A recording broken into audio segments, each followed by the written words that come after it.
Dans cette vidéo, je vais présenter rapidement les quelques petites consignes pour prendre des photos qui seront utilisables pour les gabarits de notre autoportrait. Donc je vous invite à prendre déjà toute une quantité de photos. Vous voyez que je me suis collé des petites gommettes avec des petites croix même, qui vont aider peut-être à aligner les gabarits entre eux, qui nous aideront aussi quand on modélisera à sentir les volumes sur les joues, les pommettes, etc. Donc n'hésitez pas à vous coller une collection de gommettes comme ça. Euh, le ridicule ne tue pas. Et donc vous prenez une série de photos. Vous voyez ici que je prends des photos à plusieurs hauteurs. Je les prends vraiment en tournant autour du visage. Et alors prenez spécialement beaucoup de photos euh, où vous variez légèrement sur le profil, un peu plus à gauche, un peu plus à droite, un peu plus en haut, un peu plus en bas, pour être sûr d'avoir exactement le bon profil.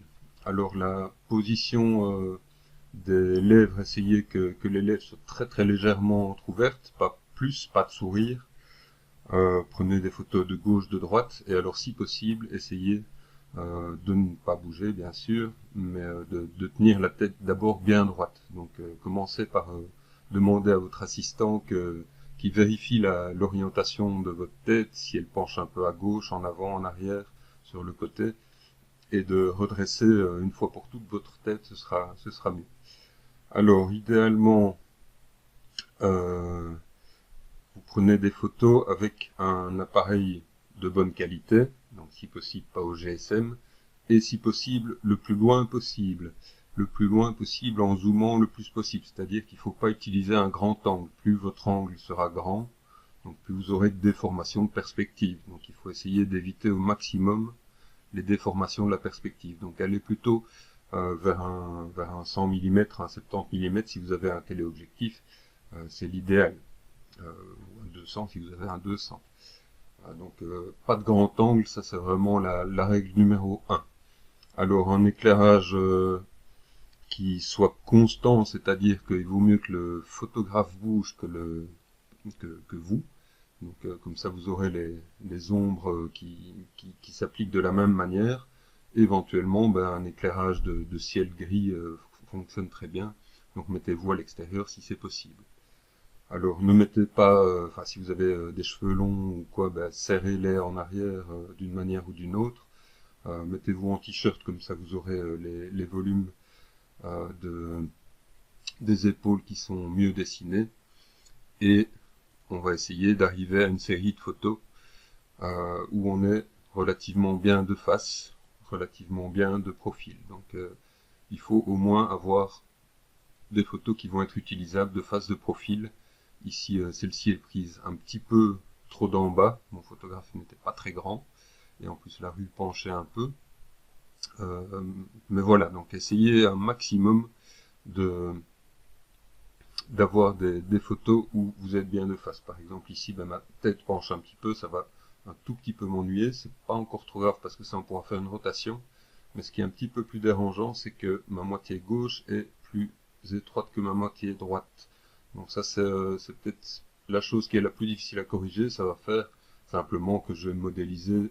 Si je choisis par exemple la moitié gauche, quand je ferai la symétrie, il faudra que je tourne, que j'aille un tout petit peu plus loin. Donc c'est pas très grave, mais ça ne facilite pas vraiment les choses.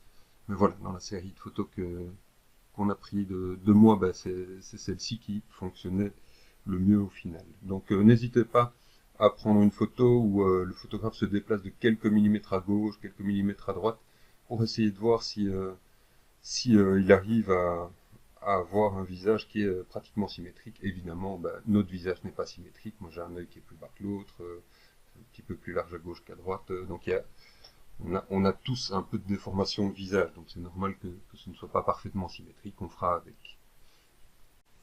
Donc, pour récapituler, éventuellement, des photos portraits, ce serait peut-être pas plus mal. En tout cas, cadrez bien. Donc, essayez que le haut du cadre de votre photo arrive pratiquement au sommet de votre crâne.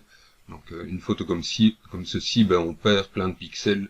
Donc, essayez au maximum que vous soyez cadré. Donc, ici verticalement, voilà, ça c'est une bonne hauteur avec suffisamment de pixels au-dessus pour être tranquille, jusque par exemple à l'encolure, et éventuellement prise en portrait, mais donc essayez d'utiliser au mieux, de demander à votre photographe d'utiliser au mieux votre image.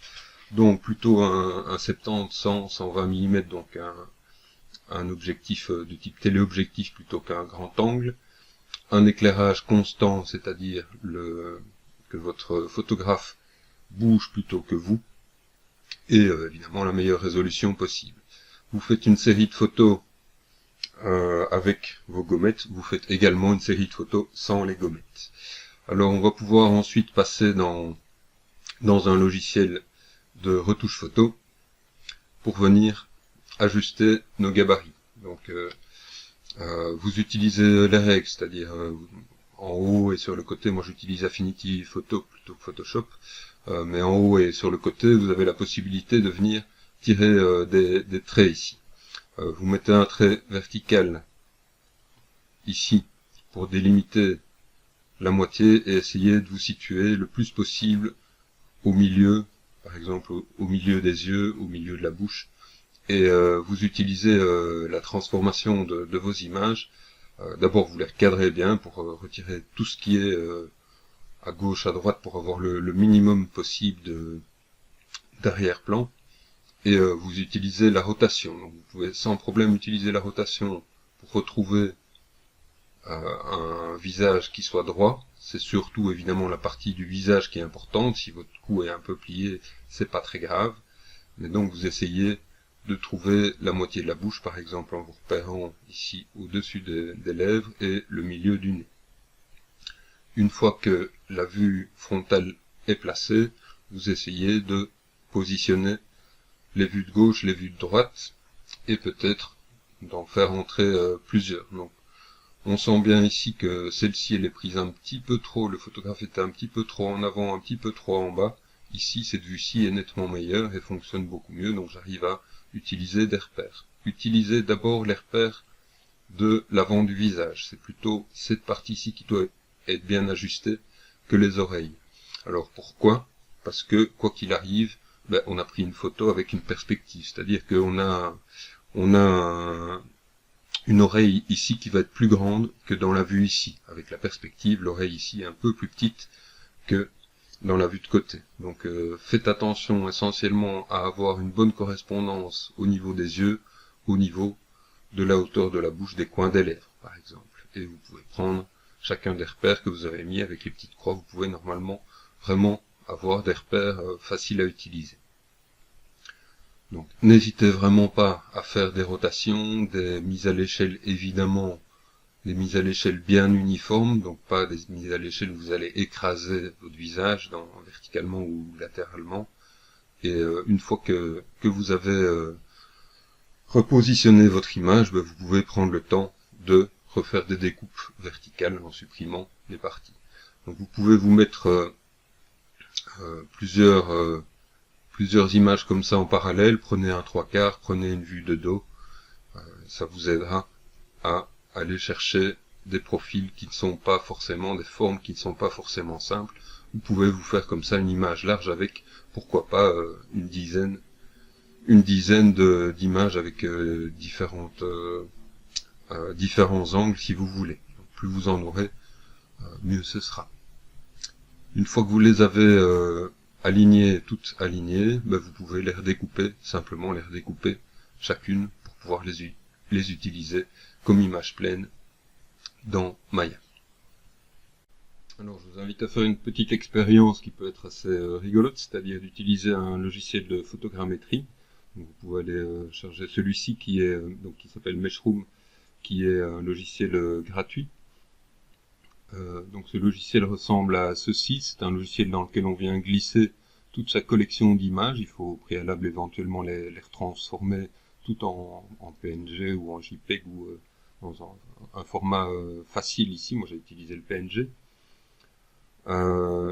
Et donc vous cliquez sur le bouton Start et il va prendre un certain temps. Donc moi j'ai mis une collection d'images qui était quand même assez importante ici. Il m'a mis une bonne demi-heure pour me reconstituer une reconstruction de moi en 3D. Alors c'est pas parfait étant donné que je suis un modèle vivant et que je bouge, donc vous avez Mes photos ne sont pas toutes exactement parfaites, mais si vous utilisiez une statue par exemple, ça irait beaucoup mieux. Alors pour que ça marche bien, il faut avoir exactement la même exposition, c'est-à-dire que vos photos soient prises si possible avec un appareil photo où vous pouvez faire des réglages en manuel, c'est-à-dire fixer l'exposition en fixant la focale, en fixant l'ouverture de l'objectif, en fixant également les ISO. Donc vous fixez absolument tout dans votre appareil une fois pour toutes avec une exposition correcte. Et vous lancez, donc vous avez toute votre série de photos. Là, plus vous en prenez, mieux c'est. Donc vous voyez ici toutes les positions de la caméra qui ont été utilisées. Il en manquait un peu vers le haut. Éventuellement, donc, ça aurait été bien d'en avoir une ou deux placées un peu en hauteur aussi, mais bon, on n'avait pas d'échelle sous la main. Et mon photographe n'était pas très grand. Mais donc, voilà, avec toute cette collection de photos, ce logiciel-ci va retrouver, arriver à retrouver des positions dans l'espace qui correspondent à chacune de ces photos, et il va reconstruire un modèle.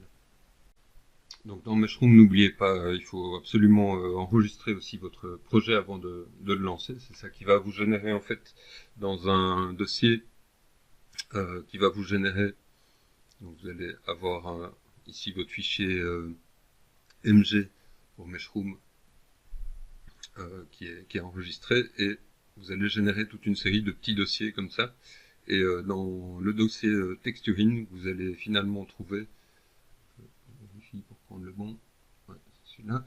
Dans le dossier texturing, vous allez trouver un fichier, donc des fichiers images qui constituent des textures qui sont un peu étranges, et vous allez surtout trouver un OBJ que vous pouvez importer après dans Maya. Alors vous allez trouver éventuellement aussi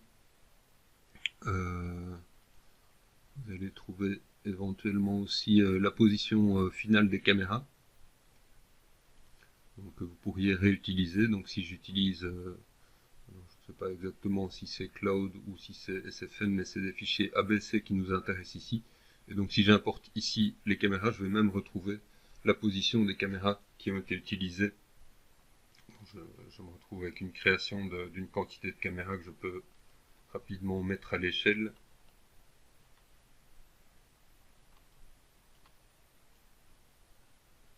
Et je me retrouve avec la position de toutes les caméras qui ont été utilisées. Donc si on pourrait éventuellement, pourquoi pas, essayer de retrouver la position de l'une ou l'autre caméra qui nous intéresse, si on voulait l'utiliser comme caméra de modélisation. Donc ici, on se retrouve avec une construction qui est, je vais masquer ça pour l'instant, on se retrouve avec un maillage qui est hyper dense, qui n'est pas du tout précis. On a un modèle qui bouge, on a ceci dit, malgré tout, une reconstruction qui est quand même pas si inintéressante que ça, et qui pourrait en tout cas nous constituer peut-être une sorte de modèle de base. Donc on pourrait passer dans ZBrush, commencer par nettoyer un peu ce modèle-là, pourquoi pas. Mais voilà, vous pouvez entre autres vous dire que ça pourra nous servir comme peut-être comme objet live, mais sinon en tout cas comme repère pour faire une modélisation déjà un peu plus correcte des volumes. Donc ceci peut nous aider également dans notre recherche de gabarit, dans notre modélisation de l'autoportrait. Alors vous pouvez mettre un matériau Lambert sur votre modèle ici. Vous mettez un matériau avec en texture un des trois fichiers images qui étaient dans le fichier texturing, et vous prenez, au lieu de laisser en off ici, vous mettez en UDIM, c'est-à-dire que en fait, pour avoir une texture correcte sur votre modèle, si je mets ça ici, je vais avoir une espèce de drôle de rendu tout cabossé. C'est assez joli, mais c'est pas exactement ce qu'on veut. Donc pour avoir quelque chose de juste dans votre matériau Lambert, vous mettez une image, un fichier image, et vous mettez en réglage UDIM ici. Et c'est ça qui vous donnera un modèle qui correspond grosso modo à une capture d'un scan 3D de votre visage. Donc ici, ben, moi je vois que mon nez est pas mal raboté, c'était pas très très précis tout ça, mais, ceci dit, c'est quand même assez rigolo de se voir. Alors le modèle, petite chose à savoir, ben, c'est que le modèle il est tête en bas, donc il est comme ça en arrivant dans la scène, donc vous pouvez lui faire une rotation de 180 degrés, probablement le mettre à l'échelle aussi. On va jouer un petit peu avec tout. Donc on va à présent essayer de positionner notre gabarit ici. Donc si vous n'arrivez pas à le générer, c'est pas très grave, on pourra passer cette étape, mais je vous montre éventuellement comment l'utiliser si vous avez réussi à générer votre gabarit avec Meshpoint. Donc ce que j'ai fait, c'est de créer une boîte ici, un cube qui a comme dimension, en tout cas comme hauteur, plus ou moins la hauteur de ma tête, donc 26 cm. Je l'ai positionné centré sur la grille à une certaine hauteur, histoire d'avoir au-dessus de la grille le cou, les épaules, donc pour modéliser au-dessus de la grille et ne pas être embêté par la grille, mais être bien centré. Donc ça, ce sera ma position pour ma tête, donc j'ai mis plus ou moins une largeur, donc c'est pas spécialement précis, mais j'ai mis une largeur grosso modo pour... donc je peux éventuellement mettre une division aussi, comme ça j'aurai un indice de ma moitié. Alors ce que je peux faire, c'est la mettre en template, comme ça elle ne me gênera pas. Et je viens chercher toutes mes caméras, donc le fichier ABC avec toutes les caméras que j'ai importées et ma tête. Et ceux-ci sont pour le moment très petits et retournés en arrière. Donc je vais faire un mouvement de la tête, donc je vais mettre comme enfant toutes mes caméras, comme ça elles vont suivre. Et je vais commencer par faire une large mise à l'échelle pour arriver plus ou moins à une dimension correcte.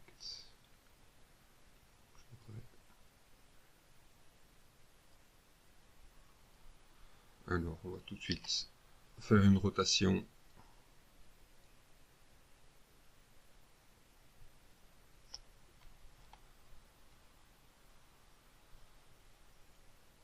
Et on devrait tout doucement s'approcher de la bonne dimension.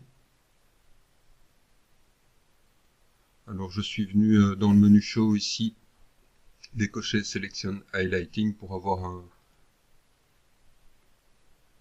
une meilleure visualisation du visage. Donc, je peux déjà essayer de le redresser aussi.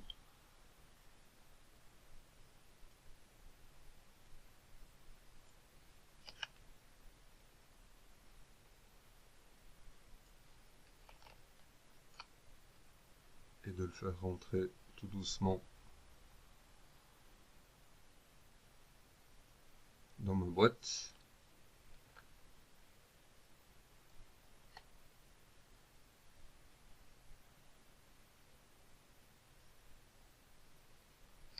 Je vais mettre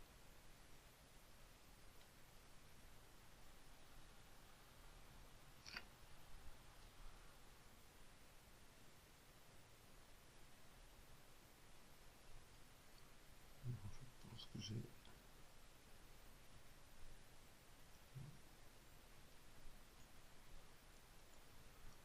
Donc je prends le temps ici d'essayer au maximum de déjà aligner mon gabarit.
obligé d'être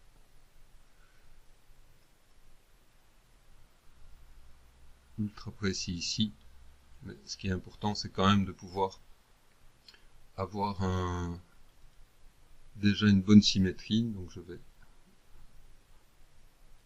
déjà en tout cas essayer d'avoir mon axe ici qui soit juste. Donc à peu de choses près, je pense que je suis pas trop mal mis ici.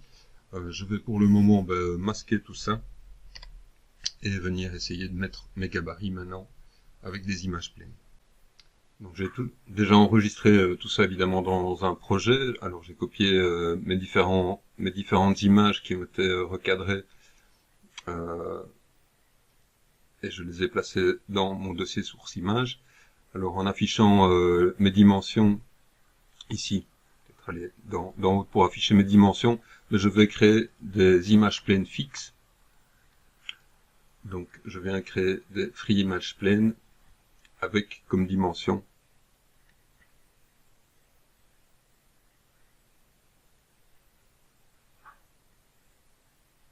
comme largeur et comme hauteur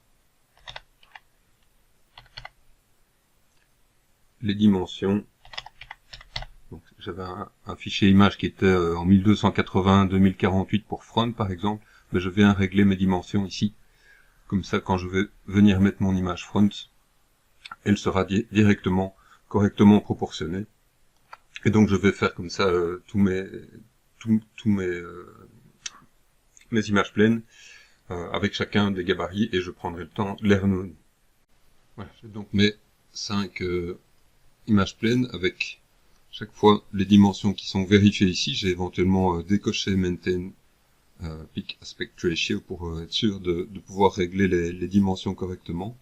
Donc chaque fois les dimensions, c'est la largeur de mon image en pixels, ici je l'ai divisé par 10, et, par 100 pardon, et la hauteur de mon image. Donc tous mes images pleines sont créées en free image plane. Je vais les mettre dans un premier temps à la hauteur pour avoir plus ou moins le menton à la hauteur de la grille. Je vais faire juste par exemple un plane ou quoi, pour simplement les mettre déjà correctement tous ensemble à bonne hauteur. Donc je vais utiliser ce plane pour me snapper. Il est en template mon cube.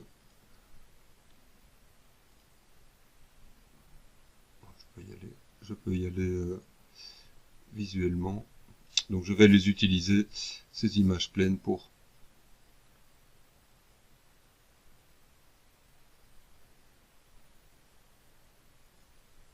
et revenir maintenant dans une vue front avec mon modèle et essayer de m'ajuster au mieux. Donc le plan me permet, un peu comme ça pourrait être un groupe,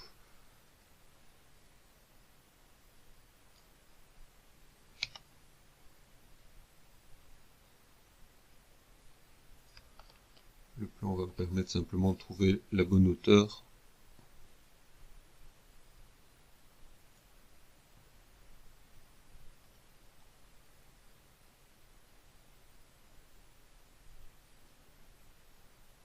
et le bon scale. Donc j'y suis plus ou moins.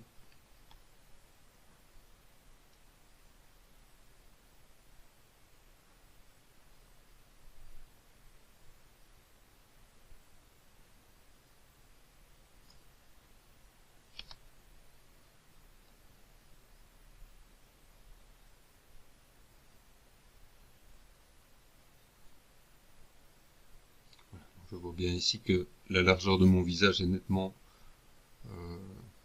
irrégulière. Mon visage est beaucoup plus large à droite qu'à gauche. Alors j'ai grosso modo mes différents gabarits qui sont là. Je vais essayer de les positionner maintenant dans l'espace. Donc ici je suis dans la vue front et je vais aller positionner les autres gabarits. Donc je vais déparenter ici.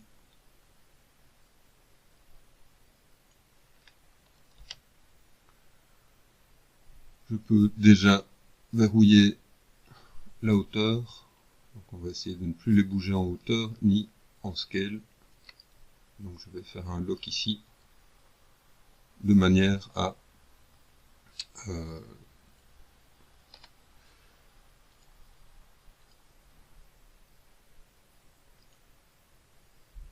ne plus bouger que verticalement.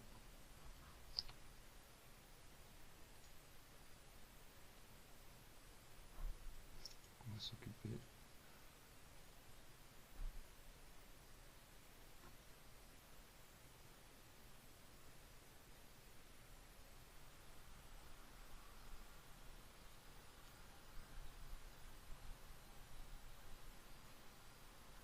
Voilà, on va essayer de positionner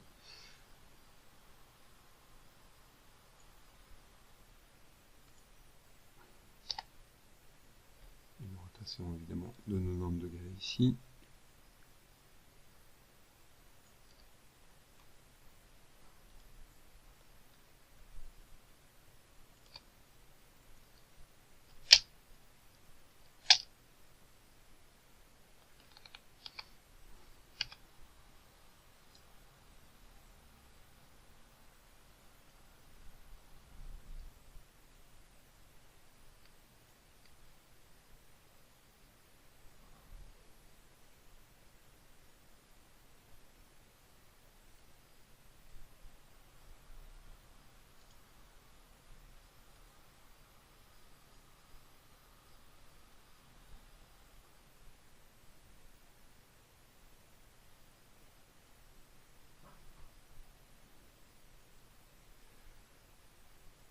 Et je peux légèrement repositionner, peut-être une petite rotation ici.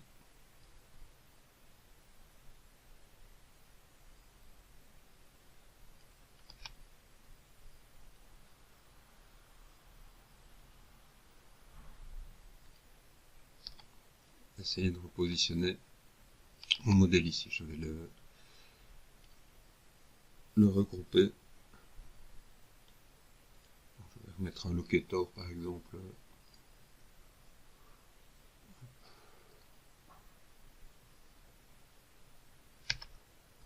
Un locator ici au milieu pour avoir un point plus facile pour faire mes rotations.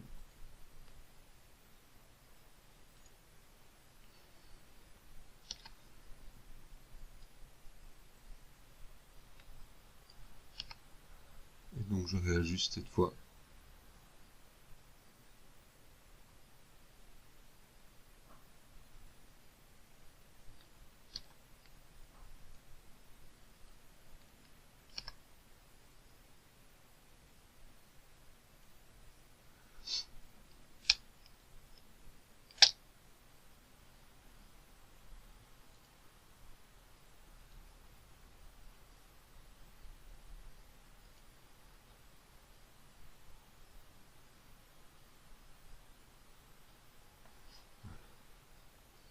Voilà, donc j'ai mes gabarits ici qui sont bien positionnés dans l'espace. On va vérifier maintenant gabarit par gabarit. Donc je suis dans une vue front. Je veux voir uniquement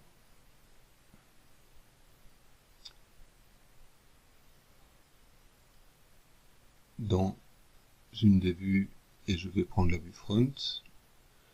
Alors le gabarit back, je vais passer dans une vue arrière et je veux voir ce gabarit là uniquement, looking through camera, et choisir la vue arrière.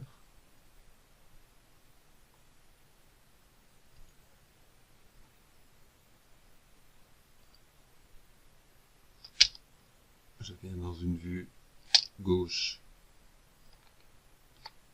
et je veux voir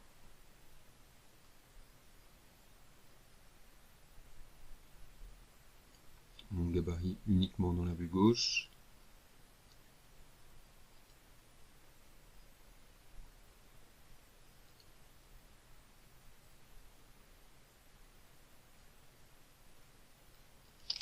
Je viens dans une vue droite et je veux voir ce gabarit uniquement dans la vue droite.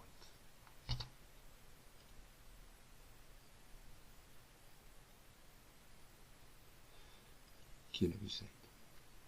Voilà, donc là ben, ça m'assure que mes gabarits ne vont plus m'encombrer. Alors, je vais aussi on peut remasquer toutes ces caméras qui m'ennuient pour le moment. Et alors, je vais essayer de positionner celui-ci. Donc, pour positionner celui-ci, ben, je vais me créer d'abord une nouvelle perspective. On va essayer d'abord de le positionner plus ou moins en perspective.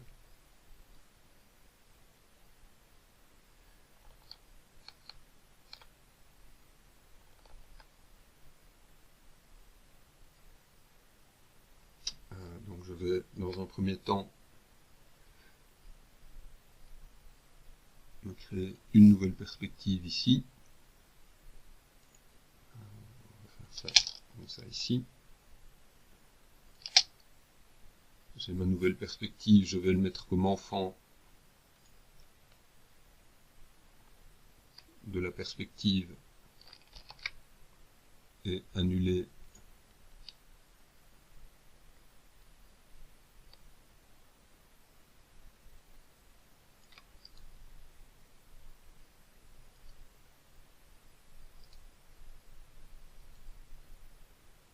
ces coordonnées sans changer le translate, l'éloigner de ma caméra.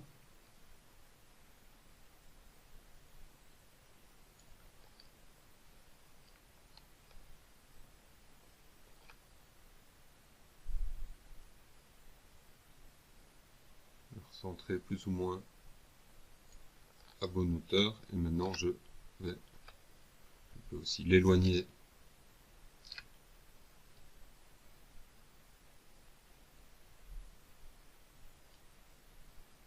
ici. Je vais me mettre dans un angle qui correspond ici et transformer ma caméra en caméra orthographique.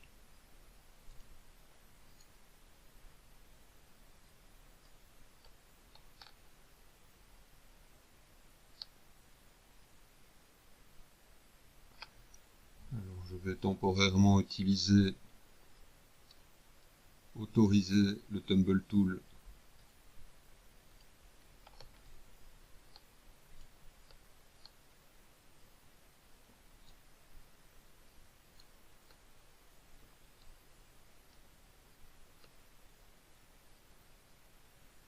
dans ma vue orthographique.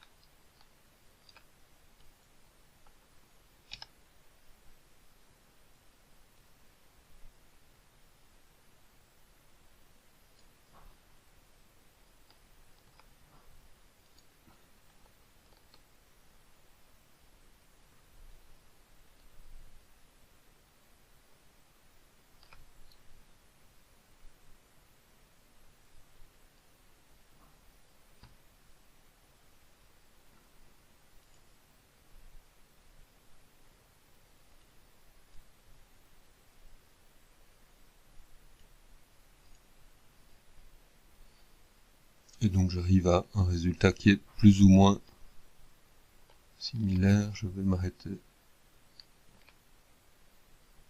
Voilà, c'est assez difficile de dire si je suis bon, étant donné que mon modèle n'est quand même pas extraordinaire, mais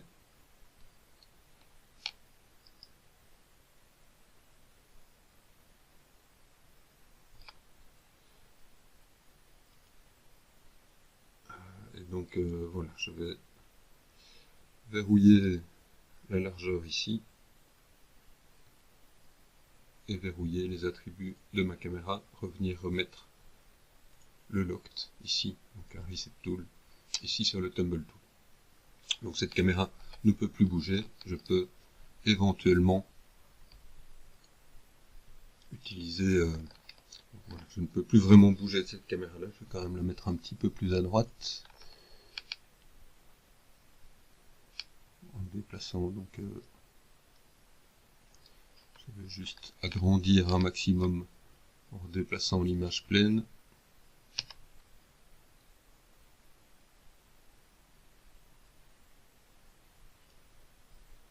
Pour être centré, et puis je reverrouille tout.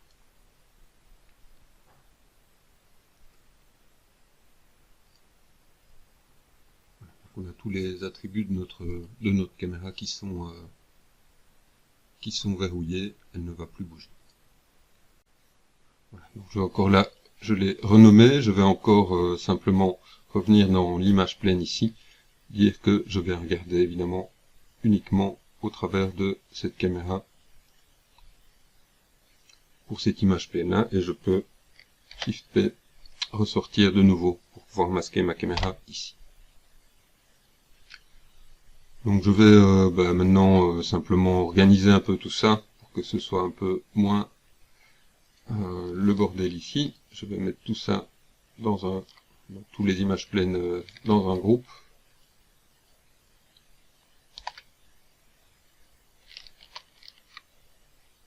Je verrouille tout.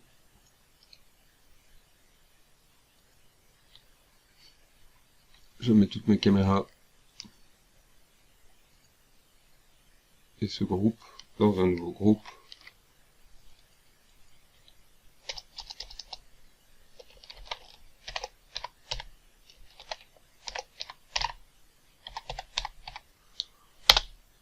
Et je verrouille tout. Comme ça, il n'y a rien qui bouge. Je peux venir mettre également mon ensemble de caméras dans ce groupe-ci aussi. Comme ça, elles ne bougeront pas. Toutes ces caméras supplémentaires. On pourrait éventuellement, dans ces caméras, se dire que on ne les utilisera pas forcément toutes.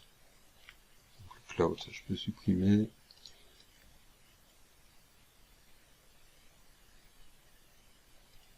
Donc on pourrait éventuellement choisir d'en sélectionner quelques-unes là-dedans. Donc vous allez retrouver les noms des photos ici. Alors on pourrait tenter une autre expérience avec les différentes caméras qu'on a récupérées de Meshroom. Donc ici j'étais en récupérer une qui m'intéressait avec le nom, donc j'ai repéré dans le nom ici la photo qui m'intéressait. Je l'ai sortie, je l'ai renommée un peu plus correctement. Je vais aller regarder au travers de cette caméra-là. Alors je vais tout de suite verrouiller dans un premier temps ces mouvements pour ne pas faire de faux mouvements. Venir lui créer une image pleine et venir chercher mon image ici. Faire en sorte que je ne regarde que au travers de cette caméra-là. Alors j'ai un très très léger décalage, donc je vais réajuster une ou l'autre chose. Donc ici je vois que Meshroom m'avait mis une longueur focale de 66, je pense que j'étais en 70 quand j'ai fait la photo. Donc léger petit décalage. Et je peux déverrouiller un peu et avec un léger pan, je vois que j'arrive à vraiment avoir un très très bon rapport comme ça ici entre mon scan et mon modèle. Donc si vous voulez, vous pouvez, une fois que je suis bon, je reverrouille ma caméra et vous pouvez, si vous voulez, vous faire une série de caméras comme ça qui vont vous permettre très facilement d'avoir une position très très précise du coup de votre modèle. Et vous pouvez en sélectionner comme ça peut-être 4 ou 5 comme ça pour pouvoir vérifier plus tard au travers de ces caméras que vous avez un bon rapport. On pourra éventuellement même les utiliser pour récupérer de la texture. Évidemment ici avec les étiquettes ça va être un peu plus difficile, mais voilà, ça pourrait être un bon moyen aussi d'avoir des caméras qui cette fois sont des caméras perspectives avec un gabarit derrière qui est vraiment plus juste et qui est en parallèle avec la bonne perspective. Voilà, une fois qu'on a ça, on va pouvoir éventuellement exporter comme on l'a fait notre modèle en ABS-C et commencer à faire une retopo comme on a procédé. Et si on ne fait pas de retopo, on peut procéder d'une autre manière et c'est parti donc pour le démarrage de la modélisation. Donc je me suis fait ici une copie de mon maillage de base. Je l'ai sorti de ma hiérarchie ici. Hein, donc je peux me faire un groupe avec tout ça. Alors mon maillage, je vais d'abord faire un freeze transform dessus.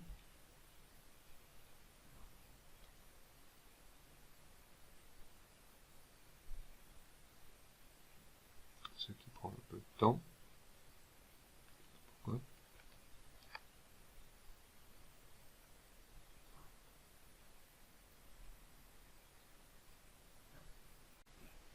Et je vais l'exporter en alembic.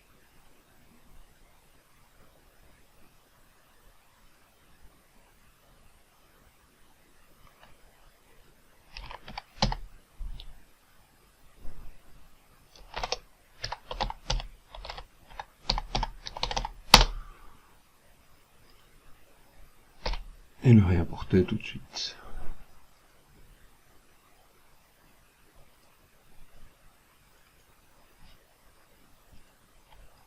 Voilà. Je me retrouve avec mon modèle comme on a procédé et je vais pouvoir l'utiliser maintenant comme élément de base pour mon quadrant. Donc je vais toujours fonctionner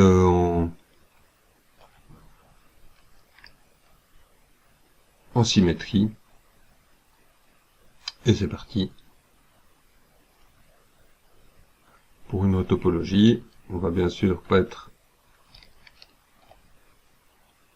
hyper précis avec ça pour le moment, mais donc voilà, vous reprenez ici les bases de la retopologie et vous pouvez aller rechercher ici les vidéos dans les vidéos de Mirko et vous êtes parti sur la retopologie. On ira, une fois qu'on a notre base ici, on ira préciser un petit peu les volumes avec du sculpt pour s'approcher au mieux de nos gabarits. Alors avant de clôturer cette première vidéo, on va faire 2-3 remarques. Tout d'abord, la grille maintenant ne nous aide plus vraiment, donc je peux masquer la grille partout. Mon cube ici, je vais le masquer aussi, il ne me sert plus à grand chose, je vais le mettre dans ce groupe là ici. Je vais d'ailleurs mettre aussi ma base dans ce groupe là. Voilà, comme ça c'est un peu plus ordonné. Alors je peux verrouiller une fois pour toutes mes coordonnées ici du modèle que je suis en train de construire, comme ça je suis sûr de ne pas le déplacer. Alors on va voir évidemment que on modélise, si notre visage n'était pas bien en face, on aura un problème probablement d'un côté, donc il faut décider une fois pour toutes de modéliser uniquement d'un seul côté du maillage, et puis on viendra réajuster, faire le côté un peu asymétrique après, une fois qu'on aura un peu affiné notre topologie. On fera les oreilles séparément, c'est clair qu'on ne saura rien faire ici, pareil pour le nez. Donc à certains moments, on peut se dire qu'on devra quitter le mode MakeLive. Donc ici, vraiment, on peut utiliser cette base-là, parce que ça nous donne un premier repère dans l'espace, mais c'est évidemment pas absolu. Alors, on peut faire une dernière petite vérification. C'est une vérification simplement de la position de tous nos gabarits ici. Donc on peut simplement décider ici de les reculer pour qu'ils soient bien derrière ici et qu'ils ne nous embêtent pas. Donc simplement passer par chacune des vues.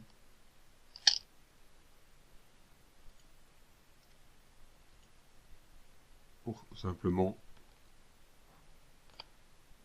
mettre vos gabarits suffisamment en arrière pour qu'ils ne vous dérangent pas.